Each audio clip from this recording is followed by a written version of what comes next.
बिस्मिल्लाहिर्रहमानिर्रहीम। रब्बी श्रह ली सदरी व यस्सिर ली अमरी वहलुल उक़दतम मिन लिसानी यफ़क़हू क़ौली।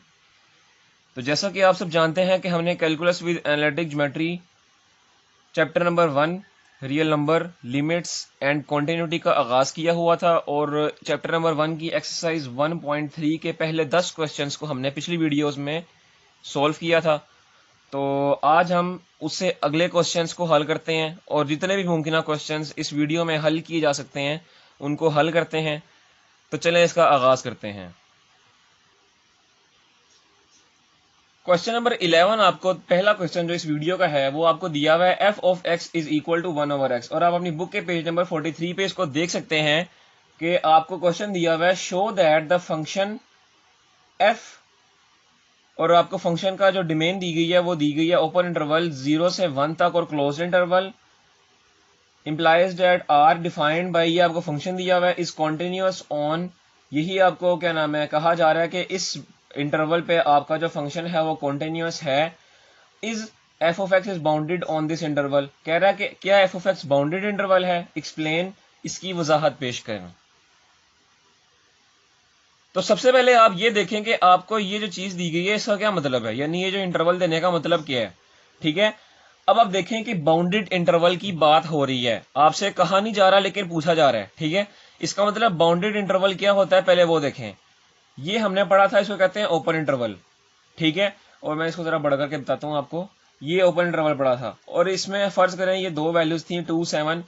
ओपन इंटरवल क्या होता है, ऐसा इंटरवल के जिसमें एंड पॉइंट्स को डिनोट नहीं किया जाता, इनके दरमियान वाली वैल्यूज और इनके इर्द गिर्द वाली वैल्यूज वो तमाम शामिल होती हैं, सिर्फ एंड पॉइंट्स जो हमें दिए होते हैं वो शामिल नहीं होते, उसको कहते हैं ओपन इंटरवल। ठीक है, अब जब बाउंडेड ओपन इंटरवल की बात आ जाएगी ना, तो बाउंडेड ओपन इंटरवल का मतलब है कि जितने आपको बाउंड किया गया, यानी यहां से 2 से पीछे नहीं जा सकते और 7 से आगे नहीं जा सकते, यानी इसका मतलब कि हमें इतना बाउंड कर दिया गया है। तो ओपन इंटरवल का मतलब है कि वो एंड पॉइंट शामिल नहीं होंगे, उसके इर्द गिर्द के शामिल होंगे। बाउंडेड ओपन इंटरवल का मतलब है कि एंड पॉइंट से ना हम पीछे जा सकते हैं ना आगे जा सकते हैं, सिर्फ दरमियान वाली वैल्यू शामिल होंगी। तो ऐसे इंटरवल को कहते हैं बाउंडेड इंटरवल। तो यहां आपको क्या कहा गया, यहां को कहा गया कि जो 0 है उससे वो शामिल क्या नाम है आपको नहीं दिया गया और 1 से ज्यादा आपको वैल्यू आगे जाने की इजाजत नहीं है। 0 से इसको निकाल के पीछे जितनी भी वैल्यूज हैं वो शामिल कर सकते हैं और 1 से आगे आप नहीं जा सकते। ये आपको ओपन इंटरवल दिया गया है, लेकिन कहा जा रहा है कि क्या ये बाउंडेड है। अब आपने इसकी कॉन्टिन्यूटी फाइंड करनी है फंक्शन की, तो क्या करते हैं हम, इसमें से कौन सा पॉइंट लें कि इसकी कॉन्टिन्यूटी जाहिर हो, तो हमें नहीं पता। क्यों? क्योंकि हमें कोई सीधी सी वैल्यू नहीं दी गई, तो हम क्या करते हैं हम अपने से कोई पॉइंट लेते हैं। मिसाल के तौर पर मैं यहाँ आपको नंबर लाइन पे समझाता हूँ। यहाँ पे नेगेटिव इन्फिनिटी होती है, यहाँ पे पॉजिटिव इन्फिनिटी होती है। 0 कहीं यहाँ पे करके आ रहा है, 1 कहीं यहाँ पे करके आ रहा है। ठीक है, तो हम क्या करते हैं हम एक अपने से पॉइंट लेट कर लेते हैं जो इस इंटरवल का हिस्सा है। ठीक है, मिसाल के तौर पर हम लेट कर लेते हैं कि आप भी ये लिख लीजिएगा लाइन कि let T is the point which is present between this interval. ठीक है, एंड ऑल्सो एक्सप्लेन एक्स। तो यहां पे हम एक लेट कर लेते हैं, मिसाल के तौर पर ये टी पॉइंट है जिसको हमने लेट कर लिया है और ये इस इंटरवल का हिस्सा है। ठीक है, और ये एक्स को भी एक्सप्लेन कर रहा है। अब इसकी लिमिट फाइंड करते हैं और कॉन्टिन्यूटी फाइंड करते हैं।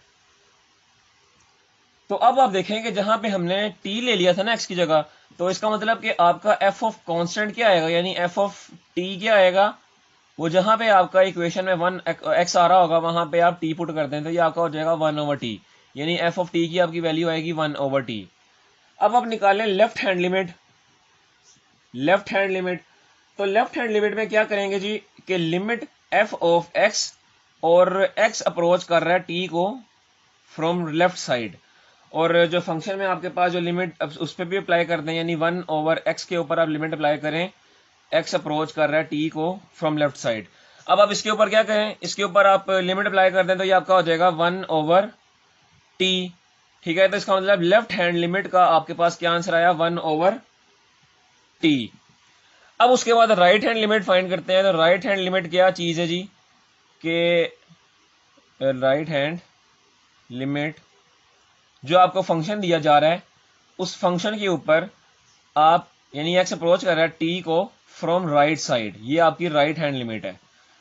और लिमिट अप्लाई करते हैं उस फंक्शन के ऊपर भी 1/x, x अप्रोच कर रहा है t को फ्रॉम राइट साइड, और अब देखिए इसके ऊपर वैल्यू पुट करें, ये आपके पास आ जाएगा 1/t ही आंसर आएगा। ये आपकी आ गई राइट हैंड लिमिट, और ये आपकी हो गई इक्वेशन नंबर 3।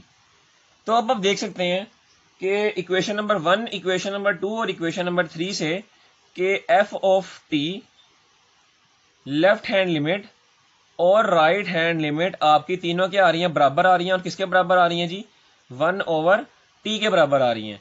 इसका मतलब कि तीनों चीजें आपस में जब बराबर आएंगी तो आप लिख दीजिएगा hence by equation number 1, 2 and 3 f of t is equal to right hand side is equal to right hand limit is equal to left hand limit is also equal to 1/2. Hence the function is continuous at x is equal to t and t belongs to, यहाँ पे लिख देते हैं कि hence function is continuous at x is equal to t where t belongs to this interval 0 से 1। ठीक है, तो ये हमारा क्वेश्चन नंबर 11 था, इसको हमने सॉल्व किया। तो ये देखें, आपको इस तरह का मेथड कहीं भी नहीं मिलेगा यूट्यूब पे, आसान तरीन मेथड था। तो उम्मीद है आपको समझ आया होगा। अब हम चलते हैं इसके नेक्स्ट क्वेश्चन, क्वेश्चन नंबर 12 की जानिब। अगला क्वेश्चन, क्वेश्चन नंबर 12 आपके पास है f of x is equal to, ये देखें पीस वाइज फंक्शन है आपके पास cos 1/x, और ये आपको कंडीशन दी गई है कि x is not equal to 0, और दूसरा फंक्शन आपको दिया गया है 0 और उसकी कंडीशन दी गई है x is equal to 0 at x is equal to 0, यानी function continuous at x is equal to 0। वो पूछा जा रहा है आपसे कि क्या ये 0 पे कॉन्टिन्यूअस है। ठीक है, सबसे पहले हम क्या निकालेंगे, सबसे पहले हम निकालेंगे f ऑफ 0। ठीक है, इसका मतलब कि हमने वो फंक्शन तलाश करना है जिसमें हमने x इज इक्वल टू 0 लिया है। तो वो देखें, ये तो x is not equal to 0 है, तो ये वाला वही फंक्शन है जिसमें x इज इक्वल टू 0 है। इसका मतलब f ऑफ 0 हमारे पास क्या आएगा, 0 के बराबर। इसको नाम देना इक्वेशन नंबर 1 का। अब हम चलते हैं लेफ्ट हैंड लिमिट की जानिब। तो लेफ्ट हैंड लिमिट के लिए आपके पास जो फंक्शन दिया गया है उस पे x अप्रोच कर रहा है 0 को फ्रॉम लेफ्ट साइड। तो लिमिट आपको किसके ऊपर, किस फंक्शन के ऊपर, आप दो फंक्शन दिए हुए ना, एक आपको cos 1/x दिया हुआ है और दूसरा 0 दिया हुआ है। तो लिमिट आपके पास किसके ऊपर अप्लाई होगी, तो देखें कह रहा है x अप्रोच कर रहा है 0 को फ्रॉम लेफ्ट साइड, बराबर का नहीं कह रहा। ठीक है, यहाँ पे एक ऑप्शन हमारे पास बराबर का है और दूसरा बराबर का नहीं है। यहाँ पे बराबर का नहीं कह रहा, इसका मतलब हमने ये वाला नहीं ले सकते, ये वाला लेंगे फंक्शन, यानी लिमिट आप अप्लाई करेंगे cos 1/x के ऊपर। ठीक है, तो अब आप देखें कि जब आप इसके ऊपर लिमिट अप्लाई करेंगे तो आपके पास क्या हो जाएगा, ये cos 1/0, और ये देखें ये आपका आंसर क्या देगा, अनडिफाइंड आंसर आ जाएगा, क्योंकि 1/0 से हमारा जब भी 0 डिनोमिनेटर में आता है और न्यूमरेटर में कोई भी नंबर हो सिवाय 0 के, तो उसका आंसर हमारे पास क्या आता है, अनडिफाइंड। तो यहाँ पे आप लिख दीजिएगा कि इसका जो आंसर आएगा वो बिलोंग कर रहा होगा, क्योंकि हमें पता है कि साइन और कोस हमेशा -1 और 1 इसकी रेंज होती है, इसकी दरमियान आते हैं। ठीक है, तो ये आप लिख दीजिएगा कि इसका भी कोई ना कोई आंसर जो होगा वो आपके पास 1 और -1 के दरमियान आएगा। ठीक है, ये इसकी रेंज है। अब आप देखेंगे यहाँ पे इसका आंसर जो है वो 1 और -1 के दरमियान आएगा, -1 सॉरी पहले लिखते हैं क्योंकि एक लिखने का भी एक अंदाज होता है, -1 और 1 के दरमियान आएगा। कोई प्रॉपर आंसर नहीं आ रहा, शायद 1 ही आंसर आ जाए इसका, शायद -1 आंसर आ जाए, शायद 1.1 आंसर आ जाए, सॉरी 1.1 नहीं -1.1 आंसर आ जाए। इसका मतलब कि हमें कोई प्रॉपर तरीका नहीं बताया गया, कोई प्रॉपर आंसर नहीं आ रहा। तो इसका मतलब जब हमारे पास कोई प्रॉपर आंसर नहीं आ रहा होता तो हम यहाँ पे लिख सकते हैं, इसको नाम देना आप इक्वेशन नंबर 2 का, और यहाँ पे हम लिख सकते हैं कि from equation 1 and 2 f of 0 is not equal to left hand limit. ठीक है, क्योंकि आप देख रहे हैं ना कि यहाँ पे लेफ्ट हैंड लिमिट का आंसर आपका बराबर नहीं आ रहा f ऑफ 0 के, तो इट्स मीन कि the function is discontinuous at x is equal to 0। तो ये उम्मीद है आपको क्वेश्चन नंबर 12 की भी समझ लगी होगी। अब हम चलते हैं क्वेश्चन नंबर 13 की जानिब। क्वेश्चन नंबर 13 आपके पास है f of x is equal to x minus a into sine 1/x minus a, और इसी कंडीशन आपको दी हुई है x is not equal to a। दूसरा आपके पास है 0 और उसी कंडीशन आपको दी हुई है x इज इक्वल टू ए, और आपको कहा जा रहा है कि आप बताएं कि क्या ये function x is equal to a पे कॉन्टिन्यूस है। ठीक है, तो आप क्या करेंगे, सबसे पहले आप एफ ऑफ ए निकालें, यानी एफ ऑफ कॉन्स्टेंट निकालें।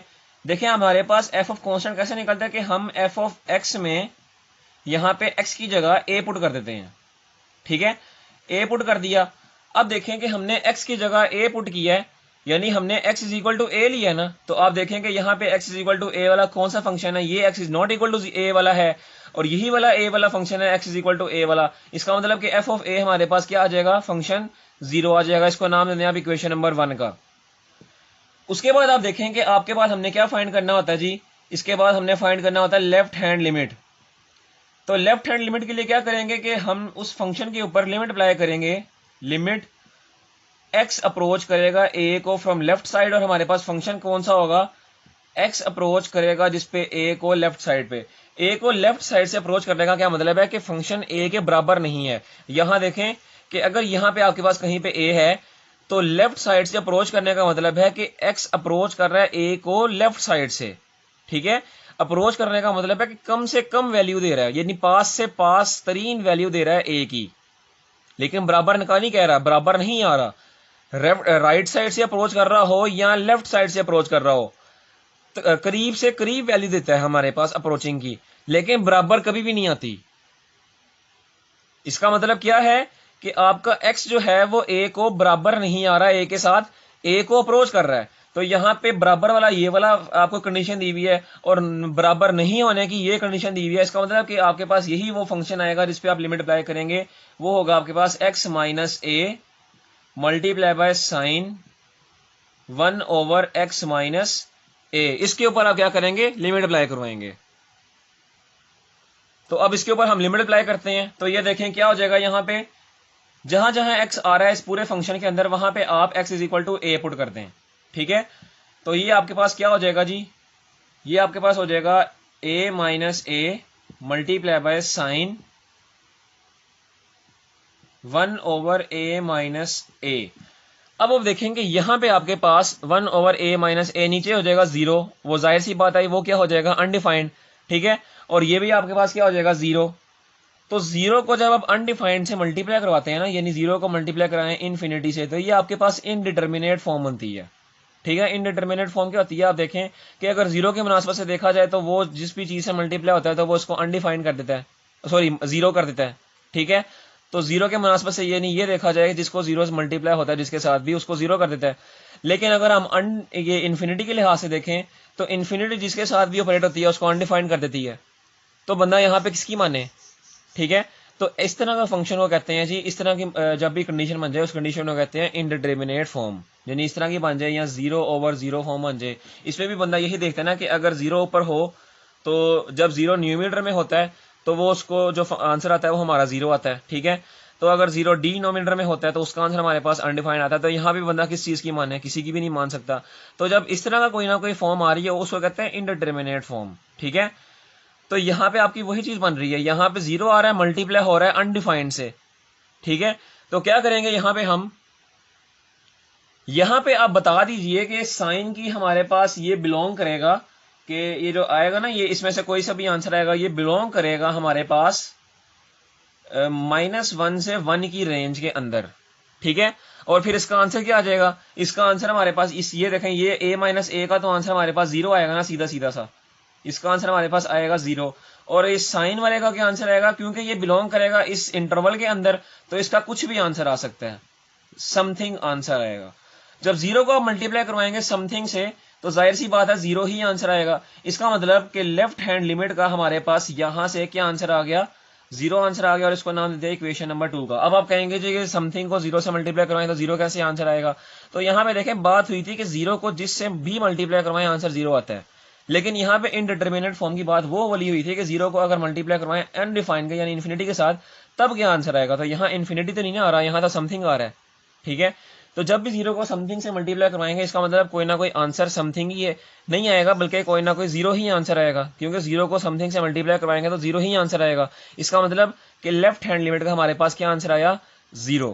ठीक है, अब हम चेक करते हैं right hand limit. Right hand limit में क्या करते हैं, जो आपको लिमिट दी गई है, limit x approach to a, उस पे x अप्रोच करेगा फंक्शन को राइट साइड से, यानी देखें ना राइट साइड से अप्रोच कर रहा है, बराबर नहीं आ रहा, इसका मतलब यही वाला फंक्शन होगा ना जिसके ऊपर हम लिमिट अप्लाई करेंगे। तो वो होगा आपका x माइनस ए साइन 1/x माइनस ए। लिमिट अप्लाई करें इसके ऊपर, जब आप इसके ऊपर लिमिट अप्लाई करेंगे तो ये आपका होगा a minus a multiply by sine 1/a minus a. तो फिर ये आपका वही काम आएगा कि इसको आप कह दें कि ये बिलोंग कर रहा है जी -1 से 1 के दरमियान, ठीक है। और इसका आंसर आपके पास आएगा 0 मल्टीप्लाई बाय समथिंग, ठीक है। फिर 0 से समथिंग मल्टीप्लाई हो रहा है, इसका मतलब आपके पास आंसर क्या आएगा, वो आंसर 0 ही आएगा। यूं आपका राइट हैंड लिमिट का क्या आंसर आया जी 0, और इसको आपने नाम दे दिया इक्वेशन नंबर 3 का। यहां से अब आपको इक्वेशन नंबर 1 में, 2 में और 3 से यही पता चल रहा है कि आपकी तीनों चीजें क्या आ रही हैं, यानी F of A, left hand limit और राइट हैंड लिमिट आपके क्या आ रही हैं, बराबर आ रही हैं। और किसके बराबर आ रही हैं, 0 के बराबर आ रही हैं। तो यूं आप कह सकते हैं कि hence the function is continuous at x is equal to a। तो ये आपका छोटा सा क्वेश्चन था, बस यही इसमें पॉइंट समझने वाला था कि 0 से समथिंग को मल्टीप्लाई करवाएंगे तो 0 आंसर आएगा कि नहीं आएगा। तो वो मैंने आपको बता दिया कि 0 को अनडिफाइंड से मल्टीप्लाई करवाएंगे तब 0 आंसर नहीं आएगा, बाकी 0 को जिस मर्जी से मल्टीप्लाई करवाएं आंसर आपका 0 ही आएगा। तो यूं आपका क्वेश्चन नंबर 13 भी खत्म होता है। अब हम चलते हैं नेक्स्ट क्वेश्चन, क्वेश्चन नंबर 14 की जानिब। क्वेश्चन नंबर 14 आपके पास है F of X is equal to X multiply by cos 1/x, और दूसरा फंक्शन आपको दिया गया 0। पहले फंक्शन की आपको जो कंडीशन दी गई है वो कह रहा है कि if x is not equal to 0, और दूसरे की दी गई है x इज इक्वल टू 0। सबसे पहले आप क्या करेंगे, f ऑफ कांस्टेंट यानी f ऑफ 0 निकालेंगे सबसे पहले आप, ठीक है। तो f ऑफ 0 यानी कौन सा फंक्शन है जिसमें हमने x इक्वल टू 0 लिया है, तो ये फंक्शन तो नॉट इक्वल टू 0 वाला है, यही वाला वो फंक्शन है जिसमें हमने 0 लिया है, x इज इक्वल टू 0, ठीक है। तो वो आपके पास किसके बराबर आएगा, यानी f ऑफ 0 आपके पास किसके बराबर आएगा, 0 के बराबर आएगा। इसको नाम देना आप इक्वेशन नंबर 1 का। अब आप देखें कि आपके पास जो लिमिट फाइंड करनी है हमने, तो सबसे पहले करते हैं लेफ्ट हैंड लिमिट फाइंड। वो आपके पास क्या है, लिमिट अप्रोच कर रही है एफ ऑफ एक्स को, एक्स अप्रोच कर रहा है 0 को फ्रॉम लेफ्ट साइड से, और कौन सा फंक्शन आ रहा है जिसपे लिमिट अप्रोच कर रही है, तो वो आपके पास जो फंक्शन आ रहा है वो देखें कि एक्स अप्रोच कर रहा है 0 को लेफ्ट साइड से, यानी बराबर नहीं आ रहा है, अप्रोच कर रहा है। तो ये वाला वो वाला फंक्शन जिसमें बराबर नहीं आ रहा, तो इसका मतलब ये आपके पास आएगा x multiply by cos 1/x। इसके ऊपर आप क्या नाम है लिमिट अप्लाई करें, तो ये आपके पास हो जाएगा, जहां जहां x आ रहा होगा वहां वहां 0 पुट कर दें, तो ये आपके पास हो जाएगा 0 मल्टीप्लाई बाय कोस 1/0। अब आप देखें कि आपके पास दोबारा से ये वो कंडीशन आ गई है जिसके ऊपर आप देखें ना अनडिफाइंड आ रहा है यहाँ पे आंसर दोबारा से। तो आप यहाँ पे सीधा सा लिख दें कि इसका जो आंसर होगा cos 1/0 का जो आंसर होगा ये बिलोंग करेगा -1 से 1 के दरमियान, यानी इस इंटरवल में किसी ना किसी चीज को बिलोंग करता होगा। और ये आपका आंसर आ जाएगा 0 मल्टीप्लाई बाय समथिंग। इसका मतलब दोबारा से आपके पास क्या आंसर आ गया, 0 मल्टीप्लाई बाय समथिंग। तो यूं 0 से समथिंग मल्टीप्लाई होगा तो क्या आंसर आएगा, जाहिर सी बात है समथिंग ही आंसर आएगा। तो यूं आपको पता चल जाएगा कि लेफ्ट हैंड लिमिट का आपके पास क्या आंसर आया है, 0 आंसर आया है। तो इसको नाम दे दिया हमने इक्वेशन नंबर 2 का। अब हम चलते हैं राइट हैंड लिमिट की जानिब। तो राइट हैंड लिमिट आपके पास क्या है, वो आपके पास है कि आपको जो लिमिट अप्रोच कर रही है वो अप्रोच कर रही है, एक्स अप्रोच कर रहा है 0 को फ्रॉम राइट साइड की तरफ से, और फंक्शन आपके पास क्या होगा, देखें अप्रोच कर रहा है यहाँ पे भी, तो फंक्शन आपके पास बराबर नहीं हो सकता, क्योंकि अप्रोचिंग कहते हैं, बराबर को नहीं कहते उसे, अप्रोचिंग कहते हैं कि करीब से करीब वैल्यू, तो बराबर नहीं होगा। तो इसका मतलब ये वाला फंक्शन है दोबारा से x multiply by cos 1/x। इसके ऊपर आप लिमिट अप्लाई करें तो ये हो जाएगा 0 मल्टीप्लाई बाय कोस 1/0। तो दोबारा से ये बिलोंग करेगा आपका, सिर्फ ये चीज बिलोंग करेगी cos 1/0, ये बिलोंग करेगी आपकी इंटरवल -1 से 1 के दरमियान। तो यूं आपका आंसर आ जाएगा 0 मल्टीप्लाई बाय समथिंग, तो ये आपके पास आंसर आ जाएगा 0। राइट हैंड लिमिट का भी आपके पास क्या आंसर आया, 0। इसको नाम दिया इक्वेशन नंबर 3 का। तो अब लिख दीजिएगा यहाँ पे कि from equation 1, 2 and 3 f of 0 is equal to left hand limit is equal to right hand limit and is also equal to 0, hence function is continuous at x is equal to 0। तो ये आपका question number 14 भी यहाँ पे खत्म होता है। अब हम चलते हैं अपने नेक्स्ट क्वेश्चन, क्वेश्चन नंबर 15 की जानिब। क्वेश्चन नंबर 15 आपके पास है F of X is equal to X square sine 1 over X, और इसकी कंडीशन दी गई है X is not equal to 0, और दूसरा फंक्शन है 0 और उसकी कंडीशन दी गई है एक्स इज इक्वल टू 0। आपने फाइंड करनी है कॉन्टिन्यूटी, यानी डिस्कस करनी है continuity at X is equal to 0 पे। ठीक है, तो सबसे पहले हम क्या करेंगे, एफ ऑफ 0 निकालेंगे। तो एक्स की जगह एक्स इज इक्वल टू 0 लिया ना हमने, तो इसका मतलब कि एक्स इज इक्वल टू 0 वाला कौन सा फंक्शन है, ये नॉट इक्वल टू 0 वाला, यही 0 वाला। इसका मतलब कि आपका एफ ऑफ 0 हमारे पास किसके बराबर आएगा, 0 के बराबर आएगा। इसको नाम दे दिया हमने इक्वेशन नंबर 1 का। अब हम चलते हैं लेफ्ट हैंड लिमिट की जानिब। तो वो आपके पास क्या है, लेफ्ट हैंड लिमिट आपके पास होगी, लिमिट अप्रोच करेगी, यानी एक्स अप्रोच करेगा आपको 0 को फ्रॉम लेफ्ट साइड की तरफ से। अब देखें 0 को अप्रोच कर रहा है लेफ्ट साइड से, यानी 0 के बराबर आंसर नहीं आ रहा। इसका मतलब कि हमारे पास बराबर ना आने वाला फंक्शन होगा, तो x is not equal to 0 ये वाला फंक्शन होगा जिसके ऊपर हम लिमिट अप्लाई करेंगे। तो ये आपका हो जाएगा x square multiply by sine 1 over x, इसके ऊपर आप लिमिट अप्लाई करेंगे। तो इसके ऊपर लिमिट अप्लाई करवाएं तो आपके पास क्या बनेगा, आपके पास बन जाएगा 0 का square multiply by sine 1 over 0। ठीक है, अब देखें दोबारा से ये इनडिफाइंड आंसर आएगा, अनडिफाइंड आंसर आएगा। तो ये आपका बिलोंग करेगा -1 से 1 पे, इसके दरमियान बिलोंग करेगा। ठीक है, और दोबारा से इसका आंसर आपके पास क्या आएगा, इसका आंसर आपके पास आएगा समथिंग, यानी कुछ भी आंसर आ सकता है आपका इसके पास, इसके दरमियान से कुछ भी आंसर आ सकता है। तो 0 को जब भी आप समथिंग से मल्टीप्लाई करवाएंगे तो इसका मतलब आपका आंसर क्या आएगा, 0 ही आंसर आएगा। तो यूं आपको पता चल गया कि आपका लेफ्ट हैंड लिमिट का क्या आंसर आ रहा है, 0 आंसर आ रहा है। अब हम चलते हैं राइट हैंड लिमिट की तरफ और राइट हैंड लिमिट को देखते हैं। तो राइट हैंड लिमिट आपके पास क्या है, वो आपके पास होगी कि लिमिट आपकी जो होगी वो अप्रोच करेगी 0 को फ्रॉम राइट साइड की तरफ से, और दोबारा से फंक्शन कौन सा लिया जाएगा, यही वाला फंक्शन लिया जाएगा x square sine 1 over x. ये मैं जरा पीछे करके लिखता हूं, x square sine 1 over x, ये वाला आपको फंक्शन लिया जाएगा। इसके ऊपर आप लिमिट अप्लाई करें तो ये आपका जहां जहां इक्वेशन में एक्स आ रहा होगा वहां पे आपने 0 पुट कर देना। तो ये आपका हो जाएगा 0 का square multiply by sine 1 over 0। तो दोबारा से साइन 1 ओवर 0 आ रहा है, तो इसका मतलब कि ये आपका बिलोंग करेगा -1 से 1 के दरमियान। तो यहां से आपका 0 और कुछ भी आंसर आ जाएगा, यानी इसके साइन का जो होगा वो इस इंटरवल से कुछ भी आंसर आएगा। तो इसका मतलब कि 0 को समथिंग से मल्टीप्लाई करवाएंगे तो 0 ही आंसर आएगा। ये आपका हो गया राइट हैंड लिमिट, इसको नाम दे दिया आपने इक्वेशन नंबर 3 का। तो अब आप यहां लिख दीजिएगा कि from equation 1, 2 and 3 f of 0 is equal to left hand limit is also equal to right hand limit which is also equal to 0। ठीक है, तो यहां पे आप लिख दीजिएगा कि hence function is continuous at x is equal to 0। उम्मीद है आपको क्वेश्चन नंबर 15 तक तमाम सवालों की समझ आई होगी। अब हम चलते हैं अगले क्वेश्चन, क्वेश्चन नंबर 16 की जानिब।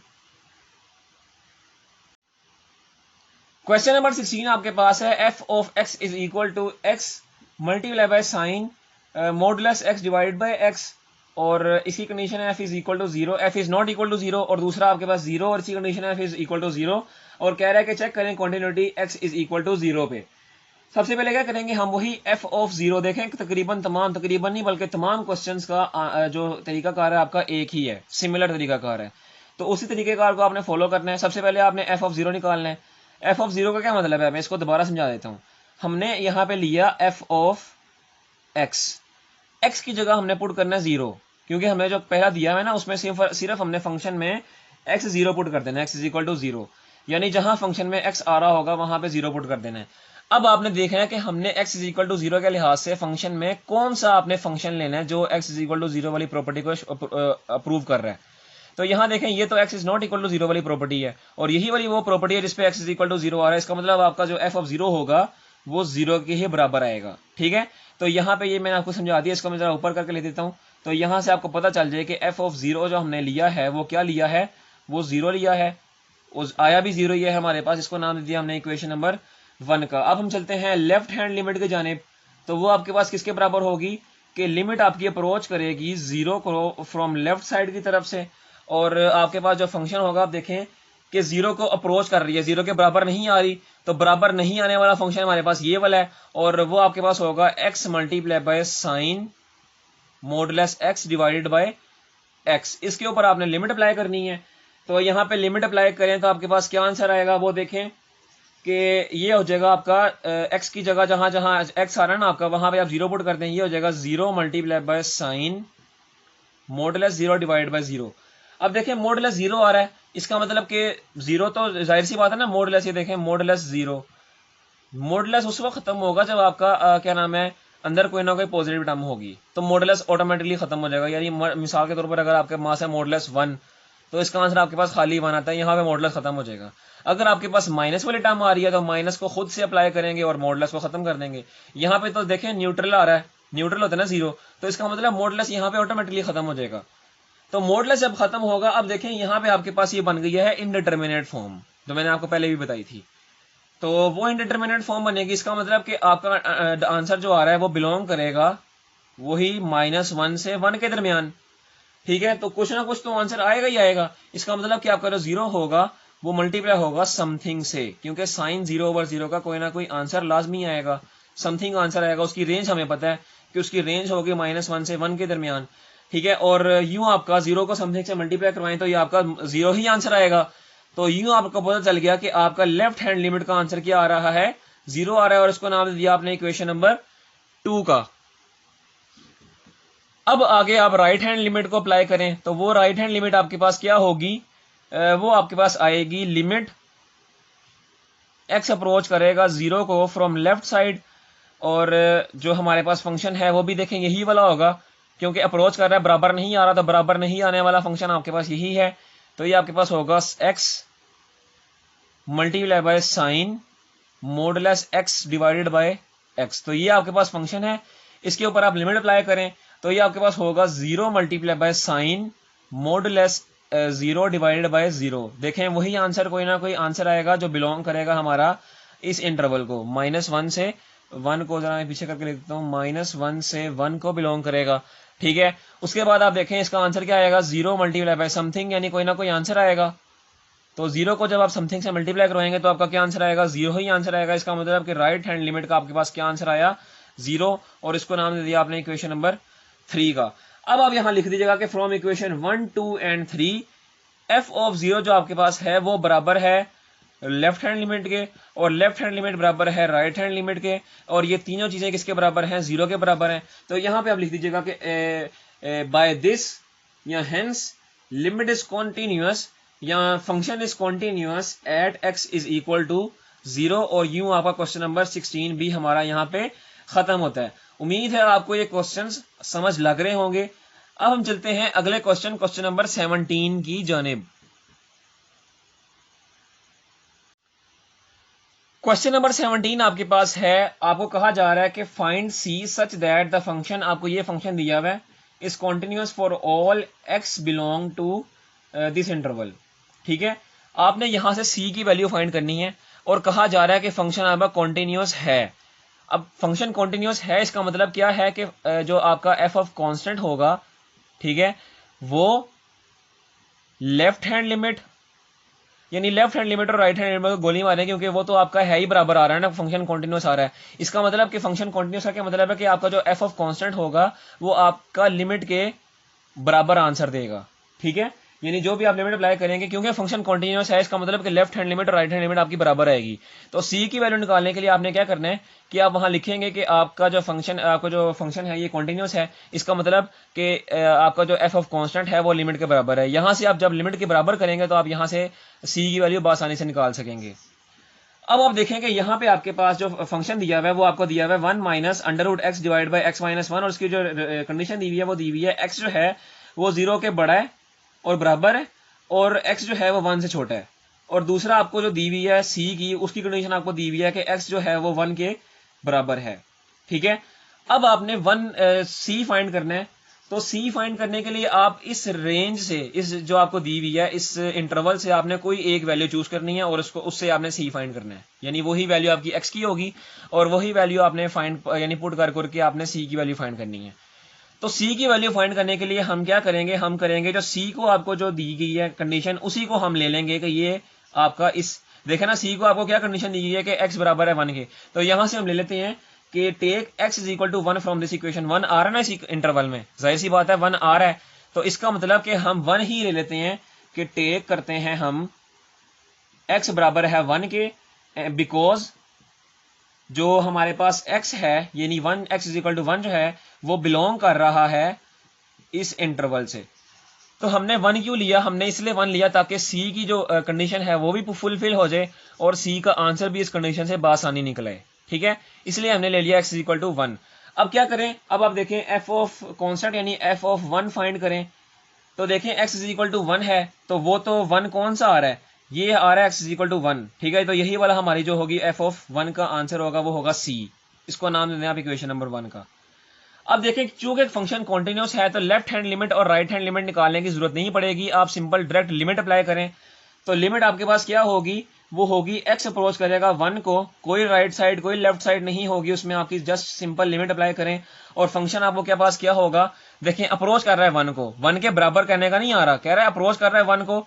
अप्रोच करने का क्या मतलब है कि 1 से या तो छोटा है या तो बड़ा है, ठीक है, तो यही वाली वो कंडीशन होगी ना। देखें इससे क्या कह रहा है कि 1 से छोटा है, तो यहां पे आप लिमिट अप्लाई करेंगे इस फंक्शन के ऊपर, तो वो आपके पास होगा 1 minus under root X divided by X minus 1।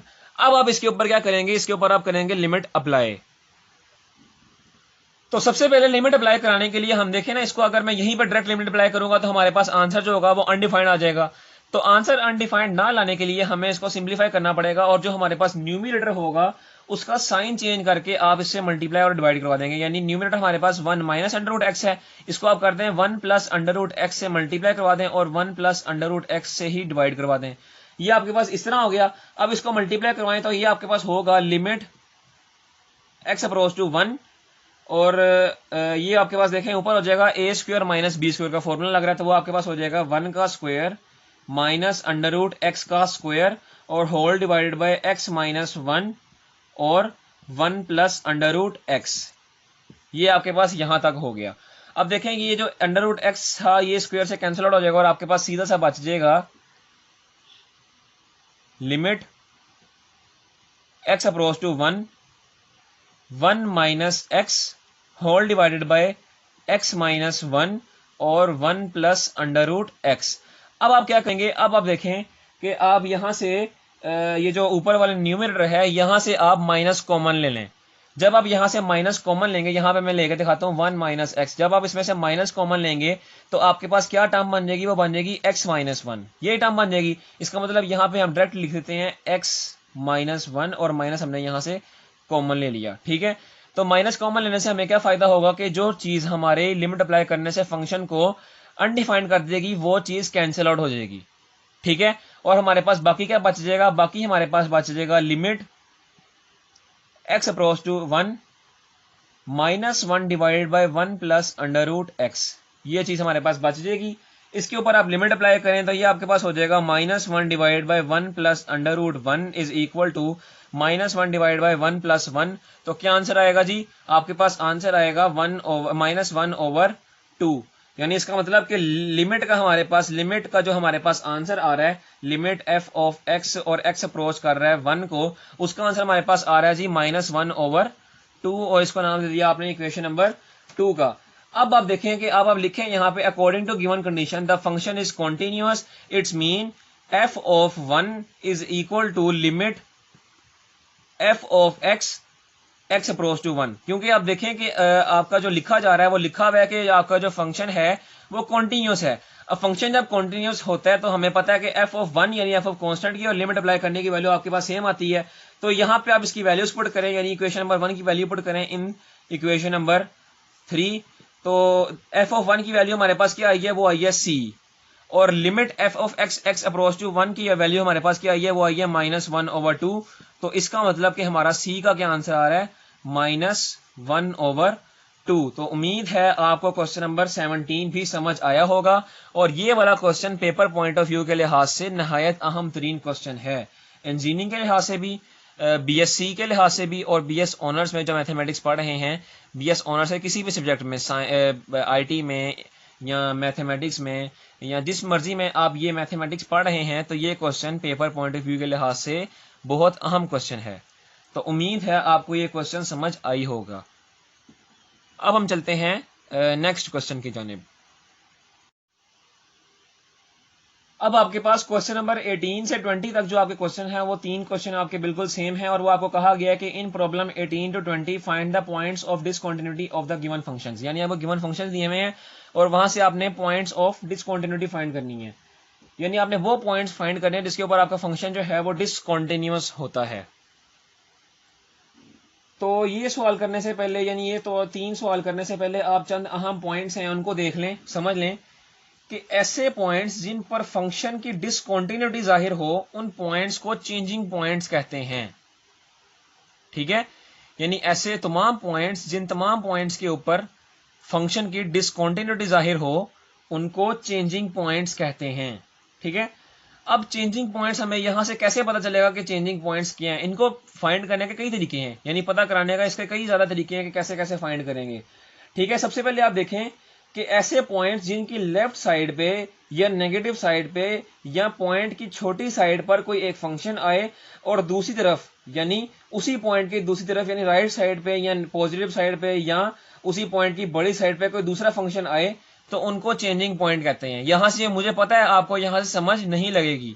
ठीक है, तो इसको समझने का एक और तरीका है, जो आपको फंक्शन दिया हुआ है ना, ये देखें, उसी में आपको इसके पॉइंट्स दिए हुए हैं कि कौन से पॉइंट्स आपके डिसकंटिन्यूअस पॉइंट्स हैं। अगर आपका एमसीक्यू आ जाए ना इस तरह के, ये फंक्शन दे दे और कहे जी क्या बताएं जी continuous find continuously sorry discontinuous points आपके पास कौन से हैं, तो आपको जो मैं अब तरीका बताने लगा हूं उसी तरीके से आप एमसीक्यू सॉल्व करेंगे और सेकंडों में आप वो एमसीक्यू सॉल्व कर देंगे। वैसे तो हम इसको करेंगे तो वो काफी लंबा प्रोसीजर है, लेकिन आपको पता चल जाएगा कि किस तरह आप डिसकंटिन्यूअस फाइंड को देख सकते हैं। देखें, जो पॉइंट के बाद आपका पॉइंट दूसरे वाले में रिपीट हो रहा होगा वो पॉइंट आपका डिसकंटिन्यूअस पॉइंट होगा। अब देखें -6 है, इसके आगे -6 तो नहीं ना आ रहा, इसका मतलब -6 जो है वो डिसकंटिन्यूअस पॉइंट नहीं है। लेकिन -2 के आगे -2 आ रहा है और इस 2 के आगे भी 2 आ रहा है, इसका मतलब -2 और 2 जो है वो हमारे पास डिसकंटिन्यूअस पॉइंट्स हैं। ठीक है, यानी ये हमारे पास चेंजिंग पॉइंट्स आ रहे हैं जिसपे हमारा फंक्शन जो है वो कंटिन्यूअस नहीं होगा। आप देखें -6 के आगे -6 नहीं आ रहा, इसका मतलब -6 जो है वो चेंजिंग पॉइंट नहीं है। 6 के आगे भी 6 नहीं आ रहा, इसका मतलब 6 जो है वो भी कॉन्टिन्यूस है, यानी चेंजिंग पॉइंट नहीं है। लेकिन -2 के आगे -2 आ रहा है और 2 के आगे भी 2 आ रहा है। ठीक है, अगर मैं यहाँ पे दूसरा फंक्शन लिखूं, यानी क्वेश्चन नंबर 2 का जो आपको कंडीशन दी है वो दी है 1, यानी x is less than 1, 1 is less than and equal to x is less than equal to 10 और दूसरा x इज ग्रेटर देन 10।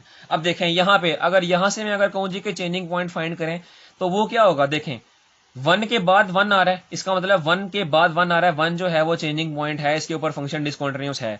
10 के बाद 10 आ रहा है, इसका मतलब कि 10 भी आपका चेंजिंग पॉइंट का हिस्सा है, चेंजिंग पॉइंट है। ये इसके ऊपर भी, यानी 1 के ऊपर और 10 के ऊपर आपका फंक्शन जो होंगे वो डिसकंटिन्यूअस होंगे। अगर मैं तीसरा वाला जो आपका है वो भी आपको लिख के आपको समझा दूं, तीसरा वाला जो आपके पास कंडीशन दी हुई है वो है 0 x1 1 x2 2 x3। इसके ऊपर आप देखें 0 के बाद पॉइंट नहीं है, यानी 0 के बाद 0 नहीं आ रहा, इसका मतलब कि 0 जो है वो चेंजिंग पॉइंट नहीं है। लेकिन 1 के बाद 1 आ रहा है और 2 के बाद 2 आ रहा है। यहां से आप देखें ना, 1 के बाद 1 आ रहा है, 2 के बाद 2 आ रहा है, इसका मतलब कि यहां पे 1 और 2 चेंजिंग पॉइंट्स हैं, इसके ऊपर फंक्शन आपका डिसकंटिन्यूअस होगा। तो 0 के बाद 0 नहीं आ रहा और 3 के बाद 3 नहीं आ रहा, तो इसका मतलब ये दोनों पॉइंट्स यानी 0 और 3 आपके पास चेंजिंग पॉइंट नहीं है, 0 और 3 के ऊपर आपका फंक्शन कंटिन्यूअस होगा। तो उम्मीद है आपको चेंजिंग पॉइंट्स का पता चल गया होगा। वैसे तो इसको पता करने के कई मेथड्स हैं, लेकिन मैंने आपको वो मेथड बताया जिसको आप आसानी से फॉलो कर सकें, और अगर इस तरह के एमसीक्यूज आ जाए तो आपको सोल्व करके बताना ना पड़े, बस डायरेक्ट आप देखें उसकी जो आपको कंडीशन दी हुई है उसको देखें और आप उसके बता दें कि कौन से चेंजिंग पॉइंट्स हैं और कौन से नहीं हैं। ठीक है, तो ये आपका था, आसानी से आपको समझ आ गया होगा। अगर नहीं समझ लगी तो वीडियो को दोबारा से पीछे से करके देख लें, और अगर फिर भी समझ नहीं लगती तो मैं आपको अपना आखिर पे व्हाट्सएप नंबर देता हूँ, तो दिया करता हूँ हर वीडियो के आखिर में, तो इसकी वीडियो के आखिर में भी दे दिया करूंगा। अगर नहीं आपको समझ लगेगी तो आप मुझसे व्हाट्सएप नंबर पर रब्ता करके पूछ सकते हैं। वैसे तो मैंने आपको अपना 100% दिया है, उम्मीद है आपको ये समझ लगी होगी। अब हम चलते हैं क्वेश्चन की जानिब और इसको सॉल्व करते हैं। यहां पे आप एक और बात देख लें कि जिस पॉइंट के एक तरफ कुछ भी नहीं ना है, यानी यहां पे देखें -6 है, उसकी दूसरी तरफ कुछ भी नहीं है, -6 के लिहाज से कुछ भी नहीं है, यानी अगर तो दूसरी तरफ भी -6 होता तो इसका मतलब कि जो -6 था वो भी हमारा चेंजिंग पॉइंट में चला जाता, लेकिन दूसरी तरफ इसका -6 नहीं है, तो इस तरह के पॉइंट्स को हम कहेंगे कि ये चेंजिंग पॉइंट नहीं है। यानी यहाँ पे भी दूसरी तरफ आपका 6 नहीं है, 2 है, 6 नहीं है, चेंजिंग पॉइंट नहीं बन रहा 6, तो इसका मतलब कि 6 जो है वो भी हमारे पास चेंजिंग पॉइंट नहीं है। अब आप क्या करें, इसको सोल्व करते हैं। क्वेश्चन नंबर 18 आपके पास है f of x is equal to x plus 4 x minus 4, इस कंडीशन आपकी ये दी हुई है और आपको कहा जा रहा है कि आप चेंजिंग पॉइंट्स फाइंड करके फंक्शन की डिसकंटिन्यूटी बताएं कि फंक्शन किन पॉइंट्स पे डिसकंटिन्यूअस है। तो अब आपको पता चल गया होगा, देख के ही पता चल रहा है आपको कि -2 के बाद -2 है और 2 के बाद 2 आ रहा है। इसका मतलब कि फंक्शन जो है उसके जो चेंजिंग पॉइंट आ रहे हैं आपके पास, यानी आप लिख दीजिए according to given condition changing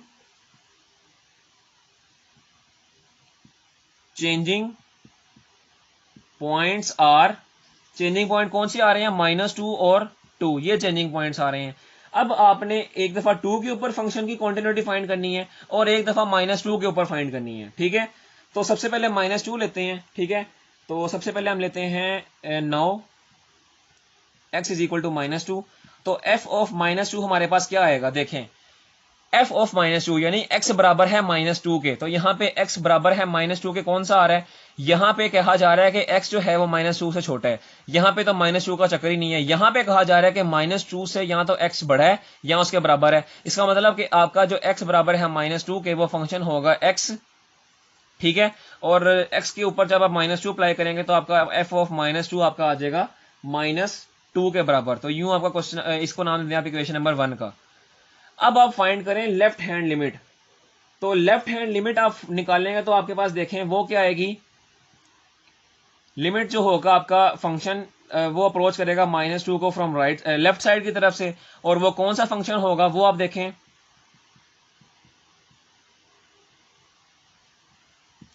वो कौन सा फंक्शन होगा जो -2 को अप्रोच करेगा लेफ्ट साइड से, यानी x छोटा होगा -2 से, वो कौन सा, यानी मैं आपको दिखाता हूं, ये -2 आ रहा है, x अप्रोच कर रहे हैं -2 को फ्रॉम लेफ्ट साइड से, इसका मतलब x की जो भी वैल्यू आएगी वो -2 से छोटी होगी। तो यहाँ पे देखें -2 से छोटी वैल्यू x की कौन सी है, ये -2 है, x इससे छोटा है, इसका मतलब x प्लस 4 वाली जो वैल्यू है ये आपकी छोटी आ रही है। इसके ऊपर आप लिमिट अप्लाई कर दें, जहां पे x आ रहा है वहां पे -2 पुट कर दें, ये आपके पास हो जाएगा, इसका आंसर आएगा आपका 2, ठीक है।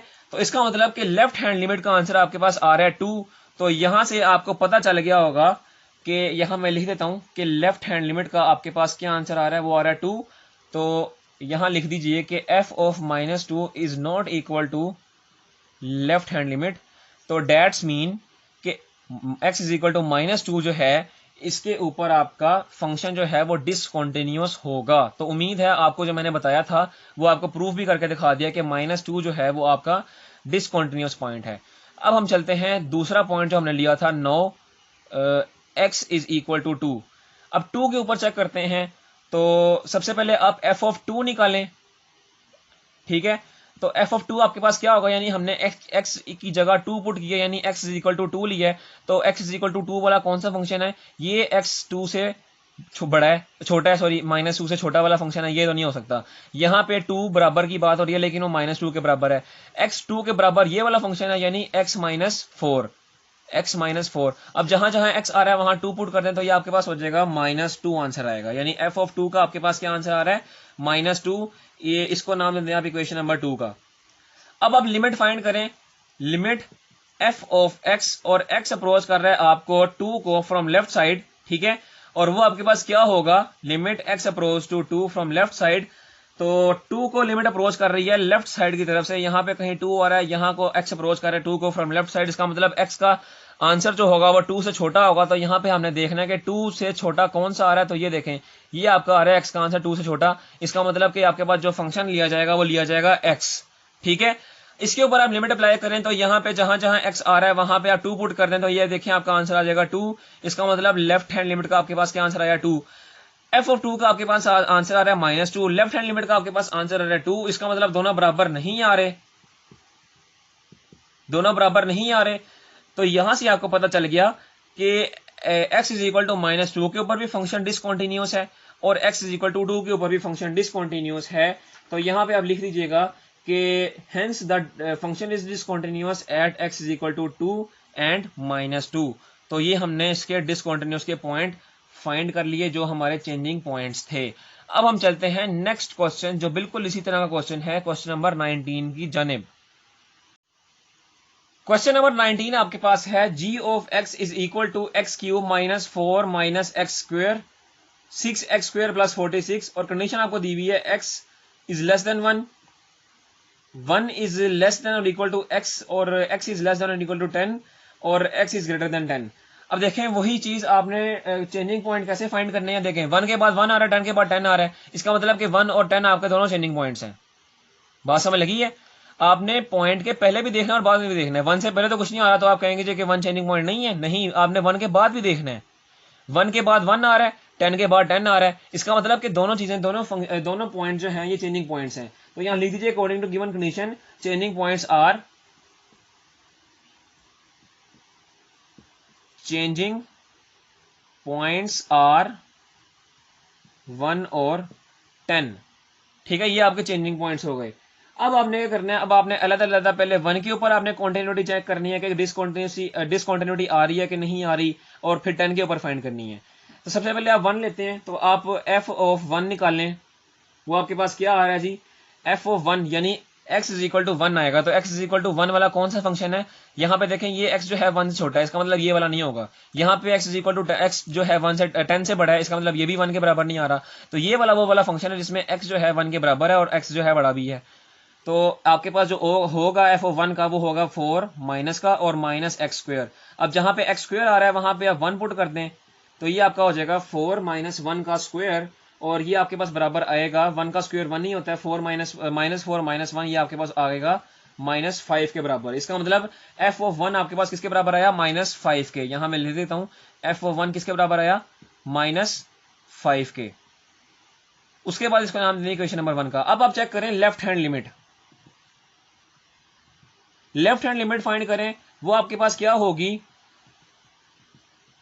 लिमिट x अप्रोच करेगा 1 को, क्योंकि हमने पॉइंट 1 लिया ना सबसे पहले, यहां पे लिख दें फ्रॉम पॉइंट 1। पहले हमने पॉइंट 1 से चेक कर रहे हैं। लिमिट अप्रोच करेगी, x अप्रोच करेगा 1 को फ्रॉम लेफ्ट साइड, ठीक है। और यहां पे देखें x अप्रोच कर रहा है 1 को फ्रॉम लेफ्ट साइड, इसका मतलब x का जो आंसर है वो 1 से छोटा होगा। तो कौन सा फंक्शन ऐसा आ रहा है, कौन सा आपको कंडीशन ऐसी दी गई है जिसमें 1 से x छोटा है। तो ये देखें ये वाली वो कंडीशन जिसमें x 1 से छोटा है। तो यहां पे आप पुट कर दें, ये आपका हो जाएगा x का क्यूब। इसके ऊपर लिमिट अप्लाई करें, जहां x आ रहा है वहां पुट कर दें 1, 1 का क्यूब आपके पास किसके बराबर होगा, वो आपके पास बराबर होगा 1 के। तो यूं लेफ्ट हैंड लिमिट का आपके पास क्या आंसर आ गया, 1। तो यूं आप नाम दे दें इसको इक्वेशन नंबर 2 का।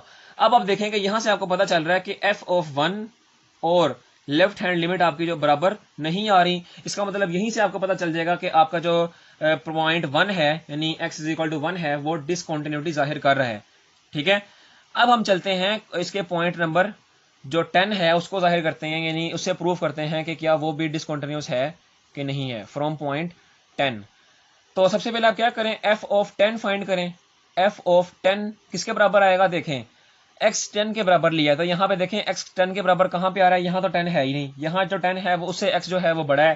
ठीक है, तो x इज इक्वल टू 10 किसके बराबर कहाँ पे आएगा, तो वो देखें वो आपका यहाँ पे आ रहा है कि x जो है वो 10 से छोटा है और बराबर भी है। इसका मतलब कि आपका जो फंक्शन लिया जाएगा वो होगा -4 माइनस एक्स स्क्वेयर। इसके ऊपर आप एक्स स्क्वेयर की जगह x की जगह आप 10 पुट करें, तो ये आपके पास हो जाएगा -4 माइनस 10 का स्क्वायर। इसको सिंप्लीफाई करवाएंगे तो आपके पास आंसर आएगा -104। इसका मतलब f ऑफ 10 का आपके पास क्या आंसर आया, -104। इसको नाम दें आप इक्वेशन नंबर 3 का। ठीक है, अब आप क्या करेंगे, लेफ्ट हैंड लिमिट फाइंड करें। तो लेफ्ट हैंड लिमिट क्या होगी, लिमिट अप्रोच करेगी 10 को फ्रॉम लेफ्ट साइड, यानी 10 आपके पास यहाँ पे कहीं पे आ रहा है और अप्रोच कर रहा है x 10 को फ्रॉम लेफ्ट साइड से। तो इसका मतलब है x की जो वैल्यू होगी वो 10 से छोटी होगी। तो अब देखें कि x की वैल्यू 10 से कौन सी वाली छोटी आ रही है। ठीक है, तो यहाँ पे आप देखें यही वाली वो वैल्यू आ रही है जो x की वो वैल्यू जो x से छोटी है। तो यहाँ पे आप लेफ्ट हैंड लिमिट फाइंड करें, तो जो फंक्शन होगा आपके पास होगा -4 माइनस एक्स स्क्वायर। इसके ऊपर जब आप लिमिट अप्लाई करेंगे तो दोबारा से आपका क्या आंसर आ जाएगा, -104 ही आपका लेफ्ट हैंड लिमिट का आंसर आएगा। इसको नाम देते हैं आप इक्वेशन नंबर 4 का। अब आप फाइंड करें राइट हैंड लिमिट। ठीक है, राइट हैंड लिमिट आपके पास किसके बराबर आएगी, वो अप्रोच करेगा x को फ्रॉम लेफ्ट साइड। अब देखें यहां पे कहीं पे आपका 10 आ रहा है और x अप्रोच कर रहा है 10 को फ्रॉम लेफ्ट साइड से, इसका मतलब x की जो भी वैल्यू आएगी वो 10 से बड़ी होगी। तो यहां पे आप देखें कंडीशन में x की वैल्यू 10 से बड़ी कौन सी आ रही है, ये देखें ये वाली वैल्यू जो आ रही है x की 10 से बड़ी आएगी। इसका मतलब फंक्शन आपका क्या होगा जिसके ऊपर आप अप्रोच करेंगे 10 को फ्रॉम लेफ्ट साइड से, वो होगा 6x स्क्वायर प्लस 46, यानी ये वो फंक्शन आएगा जिसके ऊपर आप x को अप्रोच करवाएंगे 10 तक फ्रॉम राइट साइड से। इसके ऊपर जब आप लिमिट अप्लाई करेंगे तो ये आपका हो जाएगा 6 मल्टीप्लाई बाय 10 का स्क्वायर प्लस 46। जब आप इसको सिंप्लीफाई करवाएंगे तो आपके पास आंसर आएगा 646। तो यहां से आप देख लें कि राइट हैंड लिमिट और लेफ्ट हैंड लिमिट आपके पास चेंज हो गई। ठीक है, तो यहां पे आप लिख दीजिए कि f of 10 is not equal to right hand limit is also equal to not equal to left hand limit. तो यहां से आपको पता चल गया कि आपने फंक्शन में 10 भी पुट किया तब भी आपके पास फंक्शन की डिसकंटिन्यूटी जाहिर हुई है। ठीक है, बराबर नहीं आ रहा काम आपका, और 1 भी पुट करने से आपकी फंक्शन की डिसकंटिन्यूटी जाहिर हो रही है। तो यूं आपको पता चल गया कि आपके दोनों पॉइंट्स क्या हैं, चेंजिंग पॉइंट्स है, और दोनों पॉइंट्स के ऊपर डिसकंटिन्यूटी जाहिर हो रही है। तो यहां पे आप लिख दीजिएगा कि function is discontinuous at point 1 and 10। तो उम्मीद है आपको क्वेश्चन नंबर 19 भी समझ आया होगा। अब हम चलते हैं क्वेश्चन नंबर 20 की जानिब। क्वेश्चन नंबर 20 आपके पास क्या है, क्वेश्चन नंबर 20 आपके पास है f of x is equal to x plus 2। उसकी कंडीशन है कि x जो है वो 0 से छोटा, सॉरी 0 से बड़ा और उसके बराबर है, और 1 से छोटा है। x जो है वो, उसकी कंडीशन है कि x जो है वो 1 से छोटा बड़ा और उसके बराबर है, और 2 से छोटा है। और x प्लस 5 जो है उसमें कंडीशन दी गई है कि x जो है वो 2 से बड़ा और बराबर और 3 से छोटा है। ठीक है, तो यहां पे आपको ये दी गई है। आप देखें इसकी आपने चेंजिंग पॉइंट्स फाइंड करने हैं, कैसे करेंगे, देखें 0 के पहले 0 है, 0 के पहले कोई पॉइंट नहीं है, 0 के बाद भी 0 नहीं है, इसका मतलब कि 0 आपका चेंजिंग पॉइंट का हिस्सा नहीं है। 1 के बाद 1 है और इस 1 से पहले भी 1 है, इसका मतलब कि 1 जो है आपका चेंजिंग पॉइंट है। 2 के बाद भी 2 है, इस 2 से पहले भी 2 है। ठीक है, तो इसका मतलब कि 2 भी आपका चेंजिंग पॉइंट का हिस्सा है, और 3 के बाद कोई नंबर नहीं है, 3 से पहले 2 है, इसका मतलब 3 भी चेंजिंग पॉइंट का हिस्सा नहीं है। तो चेंजिंग पॉइंट आपके कौन से होंगे, 1 और 2 आपके चेंजिंग पॉइंट होंगे। तो सबसे पहले आप फ्रॉम 1 कर लें और आप निकालें f ऑफ 1। ठीक है, f ऑफ 1 आपके पास किसके बराबर होगा जी, f ऑफ 1 आपके पास होगा जहां पे आपके पास x इज इक्वल टू 1 वाली कंडीशन आ रही है उसको देखें। यहां पे देखें, यहां पे x इज इक्वल टू 0 वाली कंडीशन आ रही है और 1 से छोटा है x। यहां पे x इज इक्वल टू 2 वाली कंडीशन आ रही है और 3 से छोटा है x। यहां पे आपकी कंडीशन आ रही है x जो है वो 2 से छोटा है और 1 के बराबर और 1 से बड़ा भी है, 1 के बराबर भी आ रहा है ना। तो इसका मतलब आपके f ऑफ x जो होगा उसका जो फंक्शन होगा वो आपका होगा x, और आपके x की जगह पुट कर देंगे 1। इसका मतलब आपका f ऑफ 1 क्या आ जाएगा, वो 1 के बराबर आएगा। अब आप निकालें यहां से लेफ्ट हैंड लिमिट। वो लेफ्ट हैंड लिमिट आपके पास किसके बराबर आएगी, लिमिट x अप्रोच करेगी 1 को फ्रॉम लेफ्ट साइड। अब देखें x अप्रोच कर रहा है फ्रॉम 1 को फ्रॉम लेफ्ट साइड की तरफ से, इसका मतलब कि x का जो आंसर आएगा 1 से छोटा होगा। तो इसका मतलब वो नंबर फाइंड करें जिसमें x का आंसर 1 से छोटा है। यहां देखें, यहां पे x का जो आंसर आ रहा है 1 से बड़ा आ रहा है, यहां पे वो फंक्शन आ रहा है जिसमें x का आंसर छोटा होगा 1 से। तो वो फंक्शन आपके पास आ रहा है x प्लस 2। इसके ऊपर आप वैल्यू लिमिट अप्लाई करें, जहां पे x आ रहा है वहां पे 1 पुट कर दें तो ये आपका हो जाएगा 1 प्लस 2, और ये आपका आंसर आ जाएगा 3। इसका मतलब कि लेफ्ट हैंड लिमिट का आपके पास क्या आंसर आ रहा है 3। तो वो दोनों ये देखें f ऑफ 1 और लेफ्ट हैंड लिमिट का आंसर आपके पास बराबर नहीं आ रहे, और यहां पे आप लिख दीजिएगा कि as f of 1 is not equal to left hand limit, its mean function is discontinuous at point 1। ठीक है, अब हम चेक करते हैं पॉइंट 2 के लिहाज से कि उसके ऊपर डिसकंटिन्यूटी जाहिर हो रही है कि नहीं हो रही। पॉइंट 2 के लिहाज से देखें, सबसे पहले हम क्या निकालेंगे, f ऑफ 2 निकालेंगे, यानी x की जगह हमने 2 पुट किया, यानी x बराबर लिया 2 के। अब देखें यहाँ पे कौन सा ऐसा फंक्शन है जिसकी कंडीशन x बराबर 2 के आ रही है। यहाँ पे तो 2 के बराबर कोई काम नहीं हो रहा, यहाँ पे 2 है ही नहीं। यहाँ पे वो फंक्शन है जिसमें x 2 के बराबर है और बड़ा भी है। इसका मतलब आपका जो f ऑफ 2 का जो फंक्शन होगा वो होगा x प्लस 5। x की जगह आप 2 पुट कर दें तो आपके पास क्या आंसर आ जाएगा f ऑफ 2 का, वो आ जाएगा 7। यूं आपका f ऑफ 2 का जो आंसर आएगा वो होगा 7 के बराबर। इसको नाम देना आप इक्वेशन नंबर 3 का। ठीक है, अब देखिए आपने फाइंड करनी है लेफ्ट हैंड लिमिट। तो लेफ्ट हैंड लिमिट फाइंड करने के लिए क्या करें कि आप लिमिट अप्लाई कर दें कि x अप्रोच कर रहा है 2 को फ्रॉम लेफ्ट साइड, और आपके पास 2 को अप्रोच कर रहा है एक्स फ्रॉम लेफ्ट साइड से, इसका मतलब एक्स का जो आंसर आएगा वो 2 से छोटा होगा। अब यहाँ पे आपने वो कंडीशन फाइंड करनी जिसमें एक्स का आंसर 2 से छोटा है। तो ये देखें, ये है जाहिर से यही नजर आ रही है कि एक्स का आंसर 2 से छोटा आ रहा है, ठीक है। तो वो फंक्शन आपके पास क्या है, एक्स। तो वहां पे आप लिमिट अप्लाई करते हैं एक्स के ऊपर। तो जब आप लिमिट अप्लाई करेंगे एक्स के ऊपर तो आपके पास क्या आंसर आएगा, जहां एक्स आ रहा होगा वहां पे आप 2 पुट करते हैं तो ये हो जाएगा 2। तो लेफ्ट हैंड लिमिट का आपके पास क्या आंसर आएगा 2। इसको नाम देते हैं आप इक्वेशन नंबर 4 का।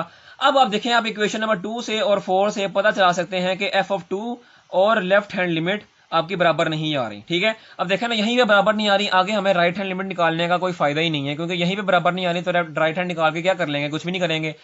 तो यहां से आपको पता चल गया कि पॉइंट 2 के ऊपर भी आपका जो फंक्शन है वो डिसकंटिन्यूअस आ रहा है। तो यूं आपका क्वेश्चन नंबर 20 भी यहाँ पे खत्म होता है। और यहाँ पे क्वेश्चन नंबर 20 में पता चल गया कि पॉइंट 1 के ऊपर और पॉइंट 2 के ऊपर आपकी डिसकंटिन्यूटी दोनों पॉइंट्स पे जाहिर हो रही है। तो उम्मीद है आपको आज का ये लेक्चर समझ आया होगा। पर फिर भी किसी बच्चे को कोई सवाल की समझ ना लगी हो, किसी सवाल में कोई मुश्किल पेश आई हो, तो वो मेरा व्हाट्सएप नंबर है, इसके ऊपर रब्ता करके मेरे से पूछ सकते हैं। और जो आपका प्रॉब्लम आ रही है वो मुझसे पूछ सकते हैं। तो यहाँ पे आपका इस वीडियो का यानी एक्सरसाइज 1.3 का 20 क्वेश्चंस यहाँ तक खत्म होते हैं और इस वीडियो का भी यहाँ पे खत्म होता है। अगली वीडियो में इंशाल्लाह ताला फिर मुलाकात होगी। उस वक्त तक के लिए इजाजत दीजिए। अल्लाह हाफिज।